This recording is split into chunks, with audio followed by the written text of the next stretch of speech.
नमस्कार, आप देख रहे हैं के न्यूज इंडिया। मैं हूं आपके साथ गरिमा वाजपेयी और 24 के चुनावी माहौल में आप सभी का स्वागत है। यूपी के सबसे हॉट सीटों में गिनी जाने वाली अमेठी और रायबरेली सीट पर आज धुरंधर नजर आने वाले हैं और रायबरेली सीट पर अमिट छाप छोड़ने वाली खुद सोनिया गांधी आज रायबरेली की धरती पर एक बार फिर से दिखाई देंगी। बता दें कि बीजेपी के दिनेश प्रताप सिंह का मुकाबला एक बार फिर से कांग्रेस पार्टी के ही एक दिग्गज से होने जा रहा है और इससे पहले इनका मुकाबला सोनिया गांधी से हुआ था। इस बार राहुल गांधी अमेठी के बजाय रायबरेली सीट से चुनावी मैदान में उतरे हैं और जिनका मुकाबला बीजेपी के दिनेश प्रताप सिंह से है।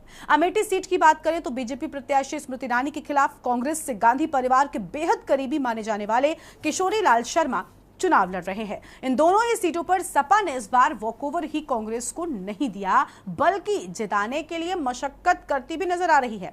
आखिर सपा का यहां से इतना अहम रोल कैसे है, इस पर आज हम करेंगे विस्तार से बातचीत।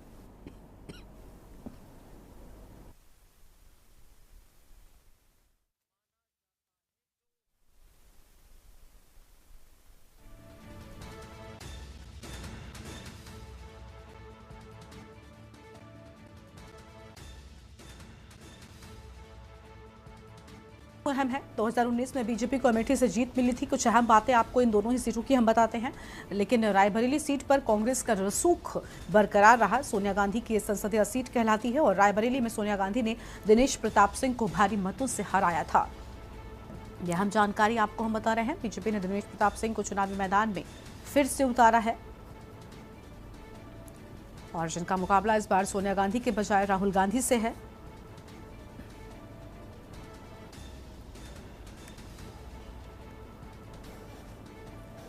तो ये बड़ी जानकारी आपको हम बता रहे हैं और इसी पर आज विस्तार से हम करेंगे बातचीत। हमारे साथ में खास मेहमान भी जुड़ रहे हैं। हमारे साथ में मयंक शुक्ला जी जुड़ चुके हैं, समाजवादी पार्टी के प्रवक्ता राज अग्रवाल जी हमारे साथ में हैं, भारतीय जनता पार्टी के नेता हैं। अन्य मेहमान भी हमारे साथ में जुड़ेंगे और उनके साथ में अपनी चर्चा की हम शुरुआत करें, लेकिन पहले आप दोनों का स्वागत। मयंक जी, राज जी, मयंक जी के पास पहले जाते हैं। मयंक जी, आज समाजवादी पार्टी उत्तर प्रदेश में बात करें तो देखिए मुख्य विपक्षी दल के तौर पर देखी जाती है। विधानसभा के चुनावों में भी कांग्रेस का उतना जोर, उतना दबदबा देखने को नहीं मिला था, लेकिन इस बार क्योंकि इंडिया गठबंधन बना है, देश में विपक्ष पूरा एकजुट नजर आया और चुनावों में भी हमने देखा कि समाजवादी पार्टी उत्तर प्रदेश में कांग्रेस के साथ एकदम कदम से कदम मिलाकर चलती हुई नजर आई।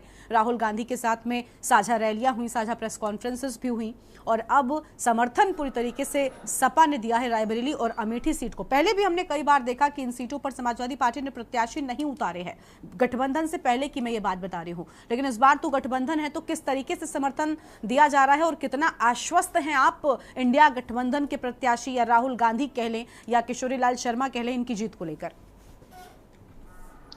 धन्यवाद आपका। महत्वपूर्ण बात यह है कि जो चुनाव है पूरे देश का, प्रदेश का, अमेठी का, रायबरेली का, वो सब एक ही है। जो देश का चुनाव हो रहा है, ये लगातार जो 10 साल से अव्यवस्था की सरकार चल रही है, जिस सरकार ने किसानों का भला नहीं किया, जिस सरकार ने नौजवानों का भला नहीं किया, जिन्होंने ये कहा था कि हम जैसे ही सरकार में आएंगे 2014 में तो एक टास्क फोर्स बनाकर विदेश का काला धन लाएंगे, मगर बदले में मिला हमें इलेक्टोरल बॉन्ड। सरकार ने कहा था कि हम करेंसी को, देश की करेंसी को मजबूत करेंगे, मगर आज 83 रुपीज हो चुकी है हमारे देश की करेंसी डॉलर के मुकाबले। हर जगह जिस तरीके से किसानों के खिलाफ लगातार कानून लाए गए, उन पे लाठीचार्ज हुआ, आप देखिए अग्निवीर जैसी योजना लाने का काम केंद्र सरकार कर रही है। तो जो विषय है वो ये नहीं है कि अमेठी, रायबरेली या फिर कोई और सीट, विषय ये है कि देश की जो सरकार है इसको परिवर्तन करना है, ताकि एक ऐसी सरकार आता है जो जनहित में काम कर सके, जो समाज के कल्याण के लिए काम कर सके, जो किसानों के लिए, नौजवानों के लिए, बेरोजगारों के लिए काम कर सके और इस देश को विकास के पथ पे आगे ले जा सके। तमाम बातें करते हैं भारतीय जनता पार्टी के लोग। मैं बताना चाहता हूं कि जिस विदेश नीति की बात करते हैं, चाइना, भाजपा के ही सांसद ने सदन में खड़े होकर कहा कि चाइना हमारे शहर, हमारे देश की सरहद के अंदर स्मार्ट गांव बना रहा है और Bharatiya Janata party smart city की बात करती रही। ठीक है सर, आपके पास लौटेंगे। हमारे साथ में राज अग्रवाल जी हैं, भारतीय जनता पार्टी के नेता हैं। जी, राज्य में आपके पास से आ रही थी। राज जी, देखिए इस बार बात सिर्फ यहाँ पर अमेठी और रायबरेली की नहीं है, सीटें अहम है कांग्रेस के लिए भी, इंडिया गठबंधन के लिए भी और उतनी ही भाजपा के लिए भी, क्योंकि सोनिया गांधी ने दिनेश प्रताप सिंह को पहले भी बड़े मतों से मात दी है और अब जब राहुल गांधी रायबरेली से उतरे हैं, उनके परिवार का गढ़ रहा है, उनकी मां का संसदीय क्षेत्र रहा है, तो ऐसे में बीजेपी के दिनेश प्रताप कितना मजबूत महसूस कर रहे हैं और बीजेपी कितना अपने आप को तैयार मान रही है? क्योंकि अमेठी आप जीतने में सफल हुए थे, लेकिन इस बार वहां पर भी एंटी इनकम्बेंसी साफ तौर पर नजर आ रही है। राहें स्मृति ईरानी के लिए भी बिल्कुल आसान नहीं है, और वही हाल रायबरेली में दिनेश प्रताप सिंह के लिए भी है। आपको मेरी आवाज मिल पा रही? जी बिल्कुल सर, बोलिए। जी, देखिए, मैं आप लोगों को माध्यम आप सभी को ये बताना चाहता हूं कि रायबरेली की सीट की अभी आप बात कर रही थी। रायबरेली की सीट पे नामांकन के बाद में राहुल गांधी अभी तय नहीं दिए। सारा प्रचार और प्रियंका गांधी देख रही है। और प्रियंका गांधी के चुनाव मैनेजमेंट को मैं अगर बता दूं तो से लेके और 2022 और 24 होने जा रही इन दोनों सीटों का चुनाव जो है प्रबंधन, वो प्रियंका गांधी नहीं है। ठीक है। और हालात ये हुई है कि ये वोट शेयर घट के 2-3% कांग्रेस का रह गया है और मात्र 2 रह गए। मैं आपको बताना चाहता हूं कि बार अमेठी से राहुल गांधी को माननीय स्मृति ईरानी जी ने बहुत बड़ी थी। इस बार और पिछली बार सोनिया गांधी जी का जो अंतर 2 लाख से कम वोटों का हो गया था जीत। इस कांग्रेस हताश है, जीत होती है और हार होती है। राहुल गांधी कितने भी मतों से हारे हों, उस हार को बहुत बड़ा माना गया था जब वो स्मृति ईरानी से हारे, और वही चीज लागू होती है दिनेश प्रताप सिंह पर भी। नहीं, दिनेश प्रताप सिंह जी और राहुल गांधी में और कार्यकर्ता में कुछ तो अंतर मानेंगी मैडम। ये जो राजनीतिक राजघराने हैं, इनके लोगों का एक से हारना और हमारे किसी कार्यकर्ता का, अब आपको बताता हूं पिछली बार ये बात कहकर आप और भी कई सारे सवाल खड़े कर रहे हैं, क्योंकि जब किशोरी लाल शर्मा को प्रत्याशी बनाया अमेठी से कांग्रेस पार्टी ने, तब आपकी ओर से सवाल उठाए गए कि देखिए बलि का बकरा बनाया गया, कांग्रेस पार्टी की ओर से कहा गया कि एक आम व्यक्ति को उतार दिया गया। तो यही बात आपके ऊपर भी तो लागू होती है कि राहुल गांधी के सामने दिनेश प्रताप सिंह क्यों? क्या भारतीय जनता पार्टी के पास और दिग्गज नहीं थे? क्या ये आप पर लागू नहीं होता? नहीं, दिग्गज की आवश्यकता ही नहीं मैडम। आप मेरी बात तो सुनिए। हाँ सर, इससे ज्यादा दिनेश प्रताप सिंह जी, जो कि वहां के लोकल हैं, हर समय सुलभ हैं जनता के लिए, जनता के कार्यों के लिए हमेशा आगे रहते हैं। जो कार्य होते हैं उन सांसद को कार्य करने के लिए सुलभ हैं, वो उनसे ज्यादा एप्रोप्रिएट हमको कोई और आवश्यकता। आप देखिएगा 4 जून को जो नतीजे आएंगे उस प्रताप सिंह राहुल गांधी को एक अच्छे मतों के अंतर से।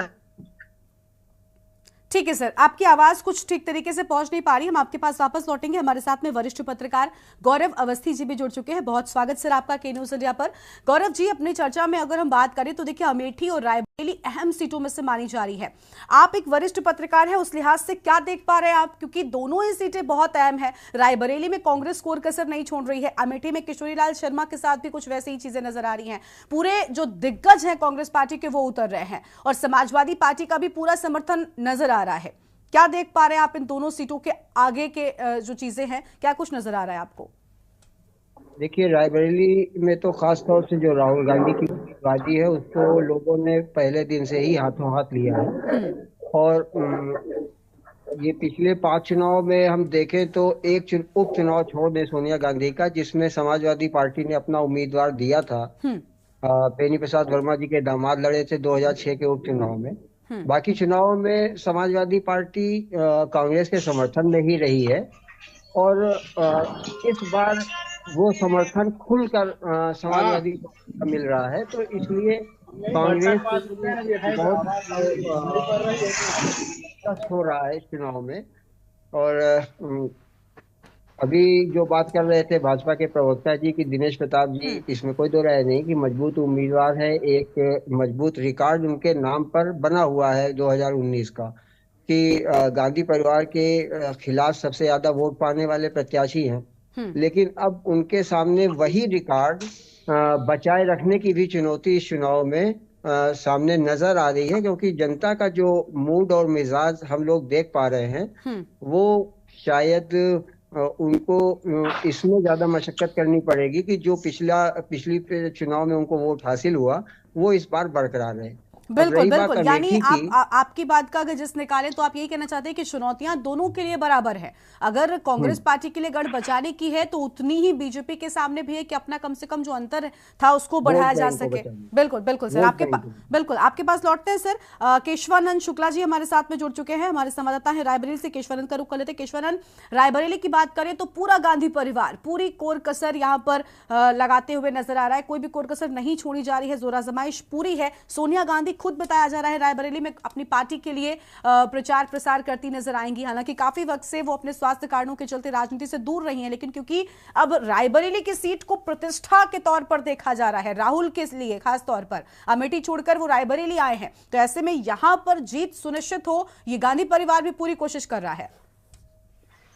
बिल्कुल, देखिए रायबरेली देखा जाए तो सोनिया गांधी कल दोपहर में ही रायबरेली पहुंच चुकी हैं। वो आज एक सबसे पहले अमेठी जाएंगी जहां पे वो केएल शर्मा के लिए सबसे पहले चुनावी प्रचार प्रसार करेंगे। उसके बाद वो रायबरेली आएंगे जहां पे वो आईटीआई मैदान में पूरा गांधी परिवार होगा, साथ में अखिलेश यादव भी एक बड़ी जनसभा को संबोधित करेंगे। रायबरेली सीट हमेशा से पारंपरिक रही है, रायबरेली कांग्रेस के लिए रही है, और देखा जाए तो इस बार रायबरेली से पहली बार राहुल गांधी चुनावी मैदान में उतरे हैं। 2019 में राहुल गांधी को अमेठी से हार का सामना जरूर करना पड़ा था, जिसके बाद इस बार वो अपनी मां की विरासत यानी कि सोनिया गांधी की विरासत को रायबरेली से संभालेंगे, तो काफी चुनौती कांग्रेस के लिए जरूर है।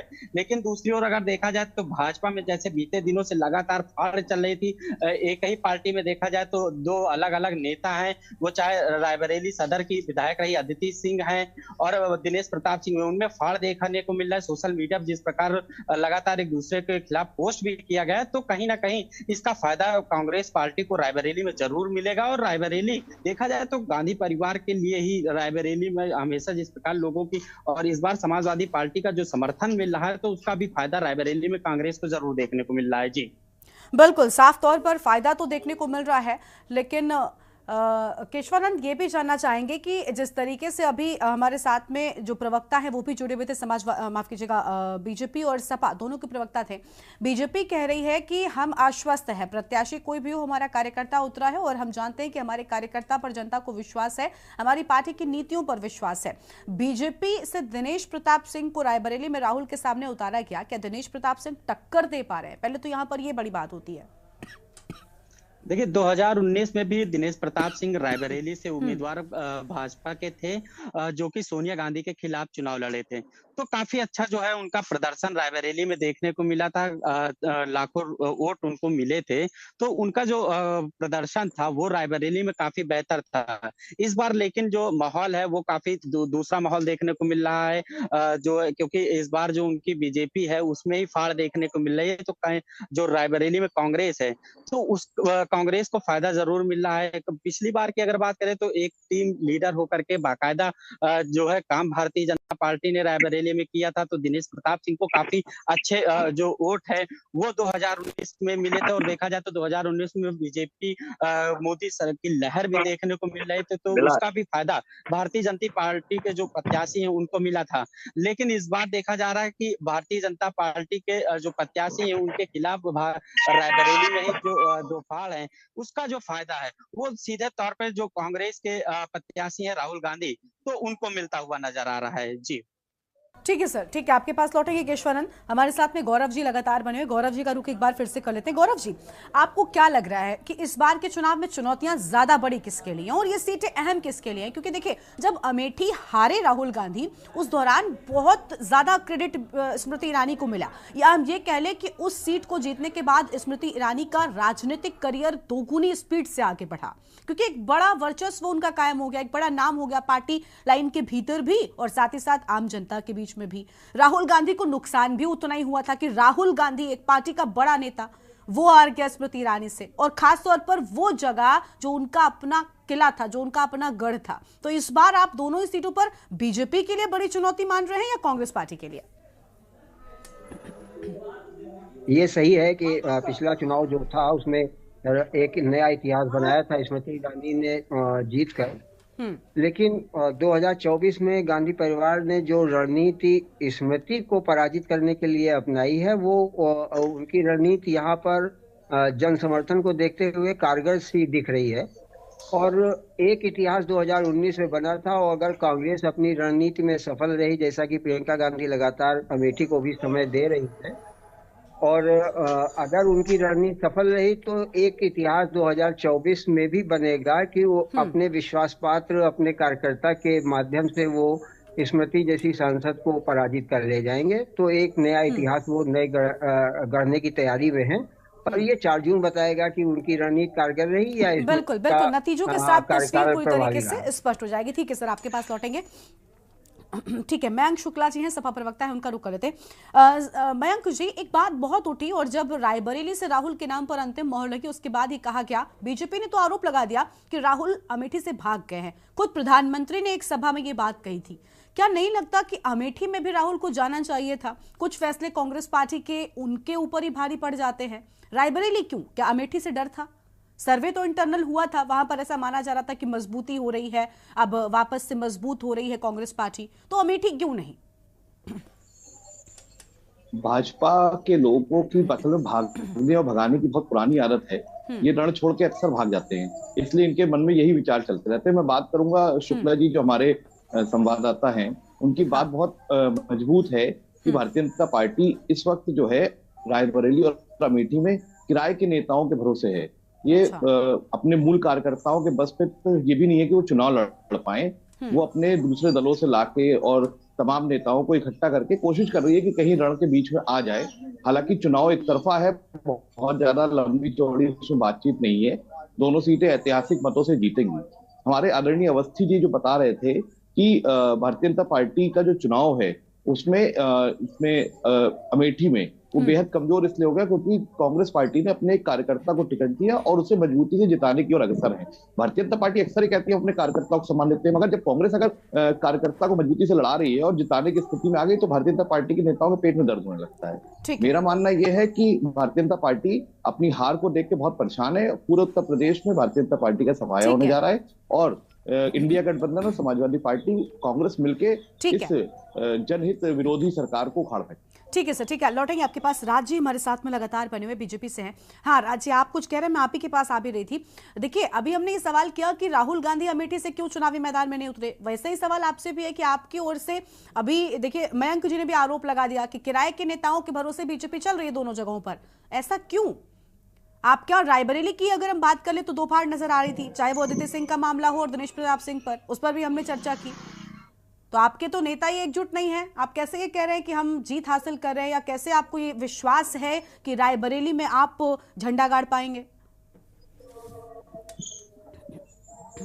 सर पहले तो अनम्यूट कीजिए। राज जी आप अनम्यूट कीजिए, उसके बाद बोलिए।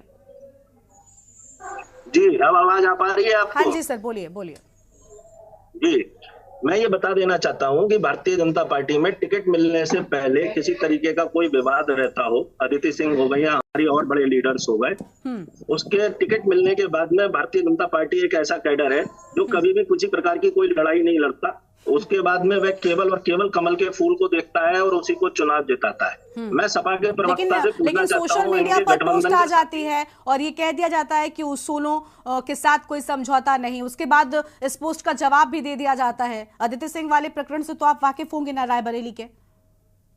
देखिए, मैं आपको एक पूछना चाहता हूँ, इनके कांग्रेस के जो है साथी जो यहाँ पे बैठे हुए हैं, सपा के प्रवक्ता मोंटी शुक्ला जी, कि आज नामांकन कराने के बाद में एक दिन नामांकन कराने के लिए राहुल गांधी रायबरेली पहुंचे थे।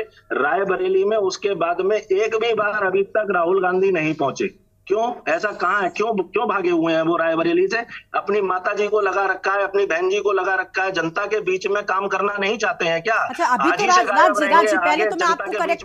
राज जी पहले तो मैं आपको करेक्ट कर दूं कि उनकी एक जनसभा हो चुकी है, उसके बाद नामांकन के बाद वो पहुंच चुके हैं। और दूसरी बात ये, अभी आप खुद यहाँ पर ये बात कह रहे थे कि भाई एक आम कार्यकर्ता और एक पार्टी के लीडर में अंतर तो समझिए ना, तो ये बात आपके लिए नहीं लागू होती क्या? जी, ये बात तो बीजेपी के लिए भी लागू होती है ना। अभी आप खुद ही कह रहे थे कि एक आम कार्यकर्ता और एक लीडर के बीच में तो अंतर समझिए ना। राहुल गांधी और दिनेश प्रताप सिंह के बीच में आपने अंतर बता दिया टीवी पर, तो ये अंतर सिर्फ क्या किस लिए है? मैंने तो नहीं, हम आज भी हम दिनेश प्रताप सिंह जी को पार्टी का लीडर ही मान के चुनाव लड़ा रहे हैं मैडम। आम कार्यकर्ता की बात ही नहीं है। आम कार्यकर्ता क्या होता है?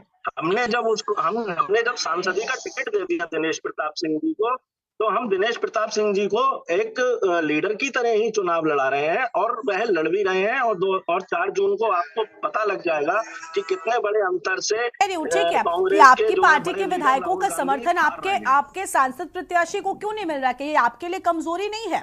क्या आपकी पार्टी के विधायकों का समर्थन अगर नहीं मिलेगा तो आपका सांसद प्रतिनिधि कैसे जीतेगा? और सबसे बड़ी बात कि एक मैसेज क्या जाएगा रायबरेली की जनता के बीच में कि आप एकजुट नहीं है? ये नुकसानदायक नहीं है क्या पार्टी के लिए? ये एक नहीं मैडम देखिए, किसी नेता के समर्थक किसी भी प्रकार से, हमारे यहाँ के भी किसी नेता के समर्थक होते हैं। हाँ। हो सकता है किसी की कोई नाराजगी हो, लेकिन ये कोई एक नैरेटिव नहीं है। ये किसी प्रकार का कोई नैरेटिव नहीं है। हाँ। अदिति सिंह जी के नाराजगी और या उनके समर्थकों की नाराजगी, ये कोई नैरेटिव फैलाने की चीज नहीं है। ये भारतीय जनता पार्टी रायबरेली में पूरा संगठन लग के काम कर रहा है। रायबरेली की सीट पे राहुल गांधी का ना आना और केवल प्रचार में प्रियंका गांधी का, जिनका ट्रैक रिकॉर्ड अच्छा नहीं है, जिनका ट्रैक रिकॉर्ड पिछले 2 बार से केवल सीटें घटाने का है। 37 से 7 सर, प्रियंका जी ने अब तक कोई चुनाव नहीं लड़ा है। अब तक कोई चुनाव नहीं लड़ा है, वो सिर्फ चुनाव प्रचार में उतरी है। अगर आप फैक्ट पर जाएंगे तो अब तक उन्होंने कोई चुनाव नहीं लड़ा है। नहीं, उन्होंने चुनाव नहीं लड़ा है, लेकिन उनका जो चुनाव लड़ाने का जो ट्रैक रिकॉर्ड है। ठीक है, आपके पास लौटेंगे। गौरव जी का रुख कर लेते हैं। गौरव जी, अभी अमेठी सीट पर बात कर लेते हैं। स्मृति ईरानी के सामने किशोरी लाल शर्मा को प्रत्याशी बनाया कांग्रेस पार्टी ने। इसकी उम्मीद क्या थी आपको लग रहा था कि किशोरी लाल शर्मा या कोई करीबी आ सकता है या फिर गांधी परिवार का कोई शख्स आएगा? देखिए, ये तो अति गोपनीय रखा था गांधी परिवार ने इस बार अपनी रणनीति को, और वो रणनीति चौंकाने वाली थी खुद स्मृति ईरानी जी के लिए भी और कांग्रेस के लीडरान को भी। स्थानीय जो नेता रायबरेली और अमेठी के हैं, जिनको उम्मीद थी कि राहुल गांधी अमेठी से आएंगे, प्रियंका गांधी रायबरेली से आएंगे, तो इस बार गांधी परिवार ने अति गोपनीयता की रणनीति अपनाई। और आप याद कीजिए कि जब राज्यसभा से नामांकन के पहले पीएम मोदी ने, सोनिया गांधी जब राज्यसभा के लिए ये तय हो गया कि वो राज्यसभा के लिए राजस्थान से पर्चा भरेंगी, और 2-3 दिन पहले पीएम मोदी ने ये बयान दिया था कि रायबरेली भी छोड़कर भागेंगे। इस तरह का एक बयान आया था। तो ये जो गोपनीयता भंग हुई थी, उससे सबक सीखते हुए अपने को और ज्यादा उन्होंने सतर्क किया और अपनी रणनीति को ऐन वक्त पर। देखिए, 2 चीजों को समझना है कि गांधी परिवार के गढ़ के रूप में अमेठी और रायबरेली जानी जाती है, और आप भी चर्चा उसी आधार पे कर रहे हैं। सर, जानी जाती है नहीं, अमेठी नहीं जानी जाती है। अब अमेठी अब स्मृति ईरानी के नाम पे जानी जाती है। आपको इस बार फिर से ठीक है राज जी, बीच में नहीं। देखिए, मैं आपके पास आती हूँ ना, अभी वो बोल रहे हैं तो उनको कंप्लीट करने दीजिए पहले। तो समझने की बात है कि रायबरेली अमेठी गढ़ के रूप में जानी जाती है, और इसलिए भारतीय जनता पार्टी ने यह ऐलान किया था कि हम अमेठी और रायबरेली को कांग्रेस मुक्त करेंगे। तो अमेठी तो कर लेगा, लेकिन अभी रायबरेली बाकी है। और देखिए, समीकरण तो गौरव जी ये भी कह रहे हैं ना कि इस बार अमेठी में भी डामाडोल स्थिति नजर आ रही है, क्योंकि स्मृति ईरानी को लेकर जो प्रकरण रायबरेली से सामने आए थे, वो सब माफ कीजिएगा अमेठी से सामने आए थे। कुछ वीडियोस की अगर हम बात कर ले, पत्रकारों के साथ जो उनका व्यवहार कई बार रहा, वो सब सामने आए। उस सब के चलते भी कहीं ना कहीं जनता का मन बदला है। अमेठी में भी मैं मुकाबला, बहुत कड़ा मुकाबला देख रहा हूँ। रिजल्ट कुछ भी है, कोई आश्चर्य न करिए कि क्या हो जाए। बिल्कुल। देखिए, अगर स्मृति ईरानी वहां पर उस किले को भेद पाने में सफलता हासिल कर सकती हैं, तो इसमें भी कोई बड़ी बात नहीं है कि कांग्रेस अपने किले को वापस अपने साथ जोड़ पाए। दोनों ही मजबूत वहां पर हैं। और किशोरी लाल शर्मा, देखिए, कांग्रेस की इस बार की रणनीति पर भी अगर हम ध्यान दें तो बहुत खास रही थी। किशोरी लाल शर्मा जाते हैं, लेकिन सबको ये लगता है कि ये तो यहाँ पर प्रस्तावक के तौर पर आए हैं, ये तो यहाँ पर निरीक्षण करने के लिए आए हैं, तैयारियां करने के लिए आए हैं। वो नामांकन से 2 दिन पहले पहुंचे थे अमेठी, लेकिन किसी को इस बात की भनक तक नहीं लगी, किसी ने सोचा तक नहीं कि यही वो प्रत्याशी बन सकता है। तो कांग्रेस ने इस बार रणनीति तो चलाई है, सफलता कितनी मिलती है तो खैर 4 जून के साथ में साफ होगा। मयंक जी के पास जाते हैं, सपा प्रवक्ता है। मयंक जी, समाजवादी पार्टी की क्या भूमिका है इस बार, क्योंकि आपने प्रत्याशी नहीं उतारे, इसके पहले भी हमने देखा, मैं पहले भी कह चुकी कि समाजवादी पार्टी ने यहां पर कांग्रेस को लीड दी है, क्योंकि वो जानते हैं कि ये उनकी सीटें हैं, लेकिन किस तरीके से समर्थन आप कर रहे हैं, क्या अहम यहाँ पर रोल आप निभा रहे हैं? माननीय राष्ट्रीय अध्यक्ष जी के निर्देश के अनुसार समाजवादी पार्टी इंडिया गठबंधन के हर प्रत्याशी को जहां जितना संभव है उतना सहयोग कर रही है। हम लोगों का एक ही लक्ष्य है कि पूरी मजबूती से, पूरी ताकत के साथ कांग्रेस हो या समाजवादी पार्टी खुद हो, जहां भी इंडिया गठबंधन के प्रत्याशी लड़ रहे हैं उन्हें पूरी ताकत से लड़ाया जाए। और जो जन समर्थन है, जो एक एंटी इनकम्बेंसी है, जो किसानों का गुस्सा है, नौजवानों का गुस्सा है, आप समझिए अग्निवीर जैसी योजनाएं जो देश की सेना को कमजोर करने का काम कर रही हैं, ऐसी योजनाएं जो भारतीय जनता पार्टी ने लागू करी है, उनके खिलाफ जो माहौल है उनको हम लोग को जनहित के मुद्दों पे ले जाना है और हमें ये दिखाना है कि समाजवादी पार्टी इंडिया गठबंधन पूरी मजबूती से इस सरकार को उखाड़ फेंकने का काम करने जा रही है और सभी कार्यकर्ताओं में उत्साह है। हम लोग को ये पता है कि जो जनता में खुशी है इस भाजपा सरकार के जाने की, वो ये स्पष्ट करती है कि इन लोगों की विदाई तय होने जा रही है। हम लोग पूरी ताकत से इंडिया गठबंधन को, समाजवादी पार्टी को मजबूती से चुनाव लड़ाने का काम। अब इंतजार 4 जून का है जिसमें तस्वीरें सामने आएंगी। ठीक है, आप सभी मेहमानों का बहुत शुक्रिया हमारे साथ जुड़ने के लिए और अपनी बातचीत रखने के लिए। तो रायबरेली की धरा पर अब सोनिया गांधी प्रचार प्रसार करती हुई नजर आएंगी। देखना बहुत अहम होगा कि आखिर रायबरेली और अमेठी के नतीजे क्या होते हैं। इस प्रोग्राम में इतना ही, लेकिन इस बीच एक बड़ी जानकारी सामने आ रही है कन्नौज से, उसका रुख कर रहे थे। कन्नौज से बड़ी खबर आपको हम बताएंगे। इस बीच कन्नौज से एक अहम खबर, जहां 12 वर्षीय किशोरी से बलात्कार का प्रयास किया गया है। शिकायत करने पर किशोरी की मां को धमकाया भी गया है। कन्नौज से बड़ी जानकारी आपको हम बता दें, पीड़िता ने युवक के खिलाफ पुलिस से शिकायत भी कर दी है और सदर कोतवाली क्षेत्र के एक गांव का पूरा मामला बताया जा रहा है। अहम खबर आपको हम बता दें, कन्नौज से 12 वर्षीय किशोरी से बलात्कार का प्रयास किया गया है। शिकायत करने पर किशोरी की मां को भी धमकाए जाने की बात सामने आई है और पीड़िता ने युवक के खिलाफ पुलिस से शिकायत की है। पीड़िता की ओर से शिकायत करती गई है। सदर कोतवाली क्षेत्र के एक गांव का ये पूरा मामला बताया जा रहा है। कन्नौज से बड़ी खबर आपको हम बता रहे हैं, किशोरी से बलात्कार का प्रयास किया गया और अहम जानकारी आपको हम बता दें, जहां पर शिकायत करने पर पीड़िता को धमकाए जाने की भी बात सामने आई है। अहम खबर आपको हम बता रहे हैं और कन्नौज से खबर, 12 वर्षीय किशोरी से बलात्कार का प्रयास किया गया।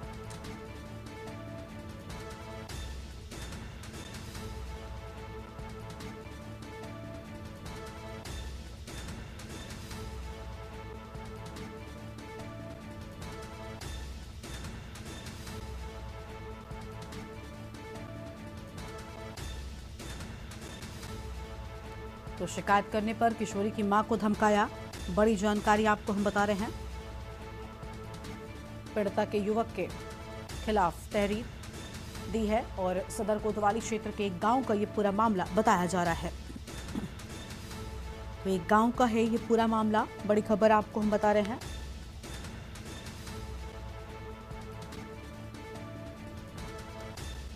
पीड़िता ने युवक के खिलाफ पुलिस से शिकायत की है। अहम खबर आपको हम बता दें और शिबू सैनी इस खबर पर बातचीत के लिए हमारे साथ में जुड़ चुके हैं। शिबू, पूरा मामला क्या है? एक 12 वर्षीय किशोरी के साथ में बलात्कार का प्रयास किया गया और पीड़िता को धमकाया भी गया इस पूरे मामले में।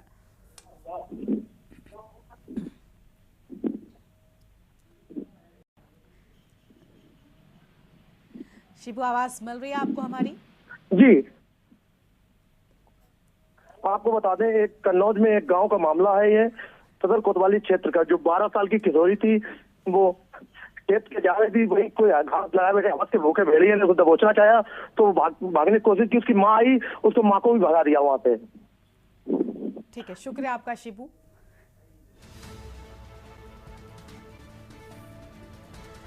कन्नौज से खबर आपको बता दें, 12 वर्षीय किशोरी से बलात्कार का प्रयास किए जाने की बात सामने आई है। पीड़िता की ओर से पुलिस में पूरे मामले को लेकर शिकायत दे दी गई है। इस कार्यक्रम में इतना ही। आप देखते रहिए के न्यूज़ इंडिया। नमस्कार। आप देख रहे हैं के न्यूज़, खबरों का सारथी।